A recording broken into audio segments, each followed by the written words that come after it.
Assalamualaikum warahmatullahi wabarakatuh. Hai sahabat beriman, apa kabar?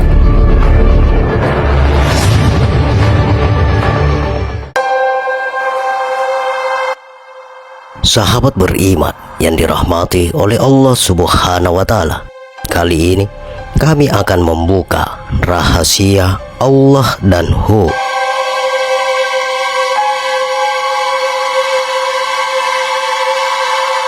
Banyak orang yang melakukan oleh nafas dengan menyebut Allah tanpa mereka ketahui mengapa harus menyebut bunyi Allah. Apakah sebutan Allah saat menghirup nafas atau menghembuskan nafas maksudnya Allah yang disembah itu atau menyembah Allah? Bunyinya sama, tapi makna dan perasaannya pasti akan berbeda. Jika kita tidak tahu mana di antara dua makrifat tadi, maka oleh nafas zikir kita akan menjadi kacau balau. Jika lagi untung akan jadi obat, tapi lebih banyak tak beruntungnya, latihan itu akan menjadi penyakit. Jika saat menghirup nafas kita menyebut kalimat Allah yang maksudnya masukkan zat yang disembah itu kepada diri kita, maka latihan seperti akan sangat berbahaya bagi diri orang tersebut, karena dia sama dengan memasukkan yang besar ke dalam yang kecil. Tentu tidak akan pernah bisa. Ibarat memasukkan gajah kepada lubang botol. Penjelasannya sederhana. Allah yang dia sebut adalah zat yang disembah. Dia itu akbar atau maha besar, dan kita yang melakukan latihan adalah yang menyembah. Maknanya kitalah yang maha kecil. Jadi sangat sulit untuk mendapatkan kekuatan dengan olah zikir nafas seperti itu. Seharusnya yang kecillah yang bisa dan mudah masuk ke dalam yang besar. Jadi dalam latihan yang benarnya adalah kita menghembuskan nafas dengan menyebut kalimat Allah, bukan menghirup nafas. Saat menghembuskan nafas begini, maka kita rasakan bahwa diri kita masuk ke dalam kemahabesaran Allah tadi. Hu sangat banyak dalam ayat-ayat kitab suci Al-Quran, surat yang membunyikan kalimat Hu.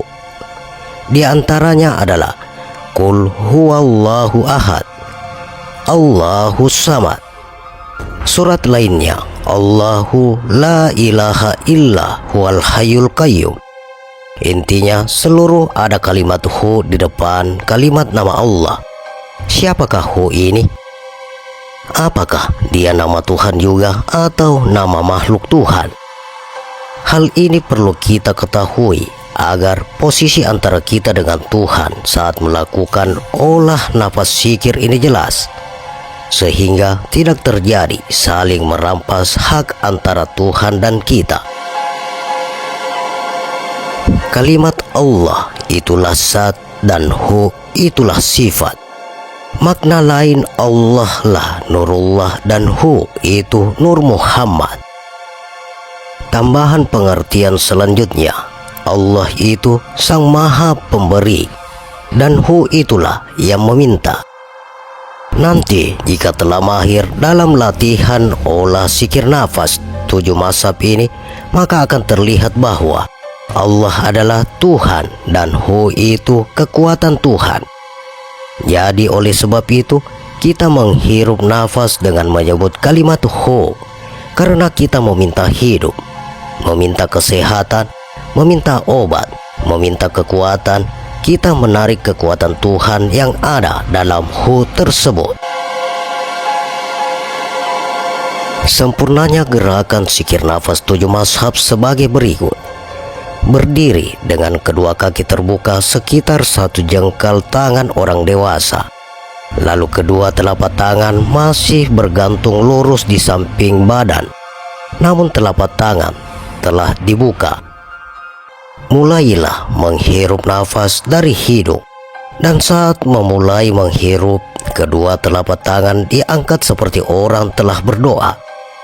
sampai di depan dada, maka nafas pun harus sudah terhirup semuanya. Lalu hembuskan melalui hidung. Lakukan cara ini 2 kali ulangan. Selanjutnya, pada hembusan keempat, maka nafas dihembuskan melalui mulut. Dan saat nafas keluar dari mulut, hembusannya dibentuk huruf Allah. Seperti menulis huruf Allah dengan hembusan nafas mulut.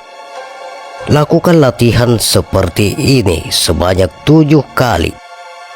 Biasanya, pada ulangan keempat, maka mata akan mulai melihat percikan-percikan cahaya kecil seperti debu. Itu sebenarnya adalah Nur Muhammad. Kalau sudah nampak begini, hirup percikan-percikan cahaya tersebut dalam latihan berikutnya. Kalimat Allah pada tingkatan ini akan bernama Qudrat dan Hu akan bernama Iradat. Mohon agar hati-hati sedikit dalam mengamalkannya, karena biasanya saat melatihannya akan timbul tekanan-tekanan yang cukup kuat ke arah badan. Maksudnya adalah badan akan menjadi memiliki getaran-getaran listrik, dan jika terlalu asik maka benda-benda di sekitarnya terkadang mudah terpental dan rusak. Mungkin pada tingkatan ini akan lebih cocok bagi orang yang senang dengan ilmu-ilmu bela diri. Jadi, bagi yang berniat untuk kesehatan jasmani dan rohani, zikir nafas bagian ini boleh dilangkahi saja. Maksudnya adalah tidak usah untuk dilakukan. Qudrat wujud sohirnya adalah huruf alif dan iradat wujud sohirnya adalah mim. Jadi hiruplah yang dalam melalui hidung sampai ditekan di bawah pusat. Posisi badan, duduk dengan kaki dilipat di bawah pantat. Saat nafas sudah di bawah pusat, maka tahanlah nafas dan mulut ditutup. Lalu ucapkan huruf mim dengan nada panjang, suara berguma. Setelah tidak tahan, maka hembuskan nafas melalui mulut sambil menyebut dengan bersuara huruf alif sampai nafas habis keluar semuanya.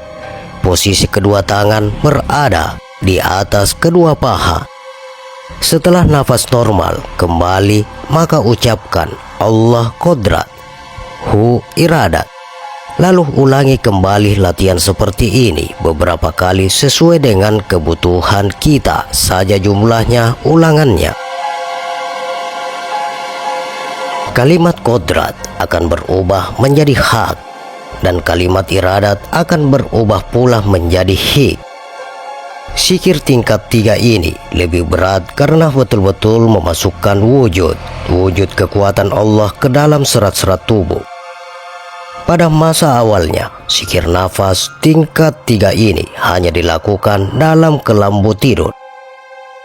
Karena olah nafas zikir ini sangat dirahasiakan. Konon, menurut yang kami dengar, zikir ini sangat mirip dengan suara dengungan lebah yang sangat ramai jika sudah menyatu dan asik dilakukan oleh seseorang. Zikirnya seperti sebagai berikut. Duduk bersila. Lebih bagus setelah selesai sholat malam dengan pakaian kain sarung, agar lebih longgar tenaga yang akan menghampiri kita. Kalau pakai celana, biasanya kekuatan yang datang akan terasa mengikat kuat ke badan, sehingga jika memakai celana, kita akan kesakitan. Adapun tata caranya, tidak menghirup napas tetapi menghentakkan napas. Prosesnya seperti ini. Mulut ditutup, sedapat mungkin jangan menghirup napas panjang dari hidung. Artinya adalah nafas yang ada dalam mulut saja yang diolah. Katakan kalimat hak, diucapkan sambil ditekan ke arah perut atau ditekan sambil diucapkan dengan bergumam. Sebab mulut tertutup, biasanya perut akan bergerak mengembung. Setelah disebut hak, maka mengejanlah. Dengan mengejan, maka dubur akan tertarik ke atas. Saat bergenyan ini, bergumalah dengan ucapan hik. Lakukan berurutan dengan irama hentakan yang serasi, maka akan terdengar kekuatan bunyi hak, hik, hak, hik secara bergantian, dan tubuh akan mengeluarkan getaran yang sangat kuat. Semakin khusus, maka akan semakin cepat suara zikir ini terdengar. Semakin cepat, maka kita akan segera memasuki alam fana, sebuah alam spiritual yang dipenuhi oleh berbagai hal-hal gaib. Selanjutnya, kodrat mawujud kepada huwa dan iradat. Mawujud kepada huang, posisi latihan zikir napasnya adalah berdiri dengan kedua betis kaki agak sedikit terbuka dan direndahkan. Kedua tangan berada bertumpuk di atas ubun-ubun kepala. Telapak tangan kiri sebelah bawah dan telapak tangan kanan ditumpuk di atas telapak tangan kiri. Posisinya seperti telah menjunjung sesuatu. Huwa adalah kekuatan takdir yang tidak bisa diganggu-gugat. Artinya, huwa adalah kekuatan Allah dalam berkehendak yang tidak dapat satupun makhluk menyangkalnya. Jadi, ma'rifatullah kita di saat menyebut kalimat huwa adalah fana atau pasrah, dan meyakini bahwa sekuat apapun ilmu, usaha, dan doa tidak akan mampu merubah kehendak yang Allah tetapkan. Dengan merasa begini, maka latihan zikir napas ini akan menjadi tanpa nafsu apapun. Kita lakukan hanya sekedar karena ingin berikhtiar saja untuk sembuh. Namun, jangan sekali-kali kita meyakini latihan keempat ini akan merubah kodrat ilahi yang telah ditetapkan kepada kita.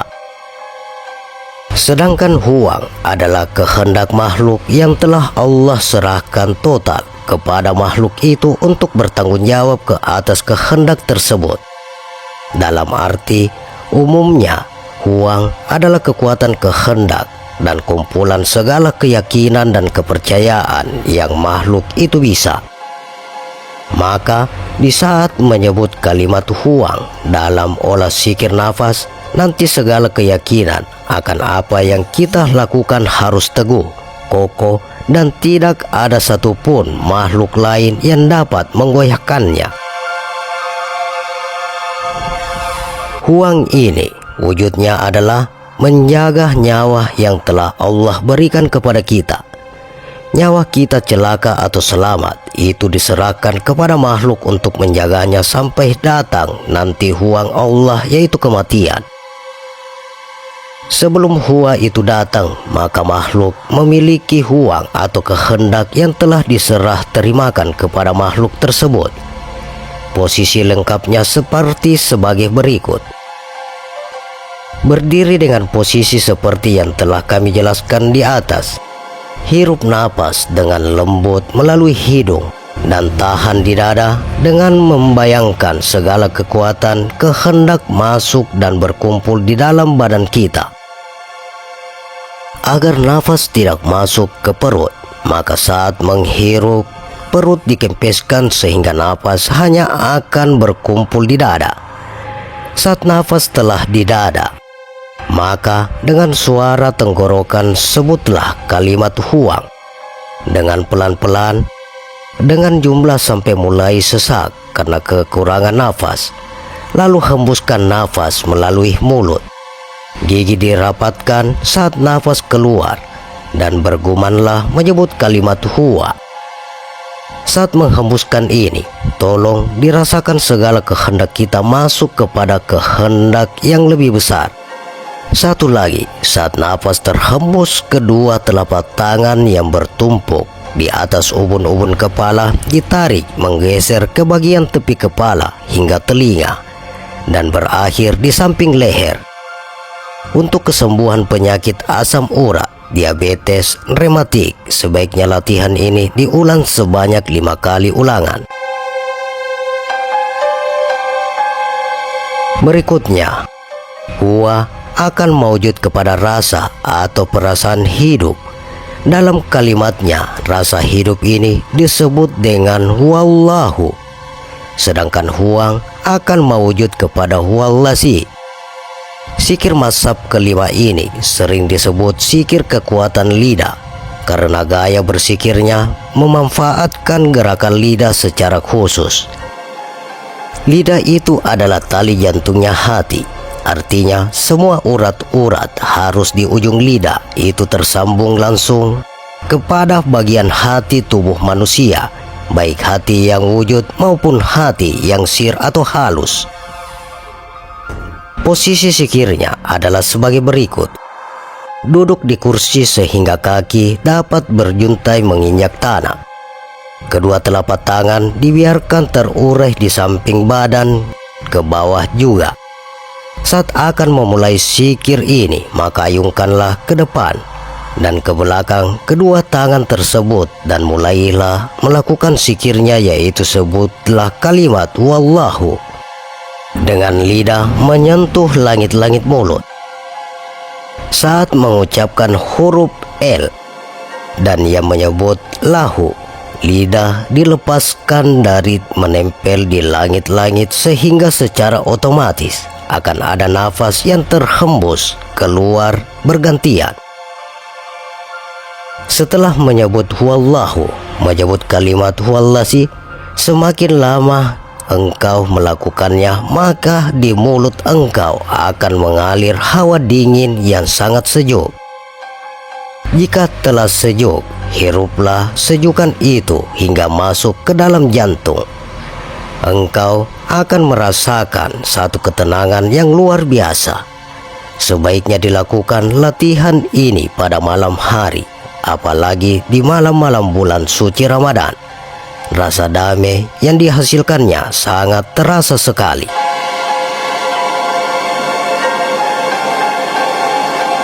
Berikutnya, wallahu menjadi kepada alif dan huwallazi mewujud kepada ya. Alif berdiri di tiang kursani diri. Ibunya bernama Arsy dan bapaknya bernama Kursi. Wujudnya dalam badan manusia adalah tiang kursani, itu adalah tulang punggung belakang yang bengkok sedikit. Ibunya adalah tulang sulbi atau tulang yang berbentuk angka 8 di atas dubur. Dan bapaknya adalah tulang tengkuk atau tulang leher belakang. Kalau tulang kursani tidak diasah dan dirawat baik oleh ibu dan bapaknya, maka tulang kursani ini akan menjadi tulang buangan, mudah sakit-sakitan dan lemah. Dalam zikir nafas mazhab ke-6 ini, ibu dan bapak tulang alif ini akan mengasuh dan memberikan perhatian yang baik. Sedangkan kalimat ya adalah pengunci penyakit dari segala pintu masuk di badan manusia, sehingga dengan melakukan zikir nafas ya, insya Allah penyakit akan sulit masuk ke dalam badan orang yang melatihnya. Adapun posisi nafas mazhab ke-6 ini ialah nafas direnggangkan, yaitu orang yang menguap saat mengantuk, maka disebut nafas renggang atau merenggangkan nafas. Bukan kami so tahu, tapi sebenarnya saat kita menguap itu nafas yang keluar bukan dari lubang tetapi udara uap dari tulang kursani. Cobalah Anda menguap saat mengantuk. Rasakan pelan-pelan, pasti ada terasa tulang punggung tertarik atau berdenyut sedikit. Sebenarnya, udara uap dari tulang kursani saat kita menguap ngantuk itu sangat banyak gunanya jika pandai mengolahnya. Berikut lengkapnya seperti ini. Lakukan gerakan mulut seperti menguap. Saat mulut terbuka itu, cobalah Anda ucapkan kalimat alif dengan bunyi panjang alif. Posisi badan bebas, hirup napas kembali lalu sebut huruf ya. Dan saat menguap, sebut kembali huruf alif dengan tajwid yang panjang. Lakukan berulang-ulang sampai tulang punggung Anda terasa hangat dan mengeluarkan keringat halus. Ambil sedikit dengan jari keringat halus di bagian tulang sulbi. Lalu ambil juga keringat halus di bagian tengkuk leher belakang, lalu oleskan kembali ke tulang punggung belakang. Hal ini akan membantu tulang kursani Anda menjadi kuat, tidak mudah terkilir, dan secara jasmania pintu-pintu penyakit sebanyak 360 lubang di seluruh pori-pori akan tertutup oleh hawa hangat tulang kursani. Cara sikir nafas ini dapat membangkitkan tenaga dalam murni, yaitu kekuatan tenaga dalam yang berasal dari dalam tubuh Anda sendiri, bukan dari luar diri Anda. Insya Allah badan akan sulit untuk sakit. Berikutnya, alif maujud kepada kalimat Bismillahirrahmanirrahim, dan ya akan mewujud kepada kalimat inna lillahi rojiun. Bismillahirrahmanirrahim sebagai permulaan hayat atau hidup, dan inna lillahi rojiun sebagai penutup hayat atau hidup. Kita memulai meminta hidup yang selamat, hidup yang sehat, hidup yang berilmu, hidup yang bermanfaat. Maka hiruplah nafas dengan mengucapkan kalimat Bismillahirrahmanirrahim. Bacaan dan hirupan nafas harus seimbang. Maksudnya dari mulut menghirup, maka mulai juga membaca, dan saat nafas habis terhirup juga habis, dan bacaan Bismillahirrahmanirrahimnya. Tahan nafas beberapa saat dan rasakan sifat hidup dalam diri kita. Rasa hidup adalah rasa bahagia. Kalau boleh kami sedikit menggambarkan, rasakan aroma kopi bagi orang yang menyukai kopi. Walau tanpa kopi, jika dapat merasakannya, maka itulah rasa hidup. Silakan Anda praktekkan dengan rasa hidup tadi yang rasakan satu pengalaman yang sangat membahagiakan dalam hidup Anda saat menahan nafas itu. Lalu hembuskan nafas melalui mulut dengan mengucapkan innalillahi rojiun. Dengan bacaan dan hembusan nafas seimbang juga. Lakukan berulang-ulang kali sampai teman-teman mendapatkan rasa hidup itu atau dapat merasakan hal yang sangat bahagia. Posisi badan dan tangan bebas dan boleh dalam posisi apa saja.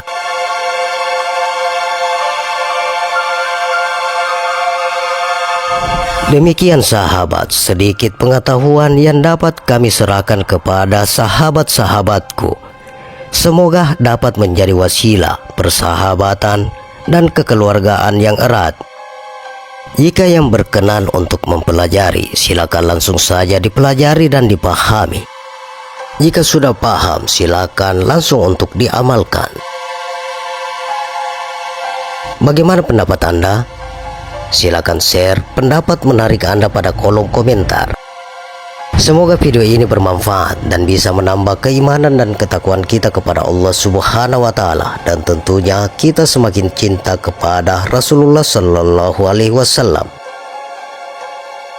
Terima kasih untuk sahabat-sahabatku yang telah menonton video ini. Sampai berjumpa kembali di video berikutnya. Wassalamualaikum warahmatullahi wabarakatuh.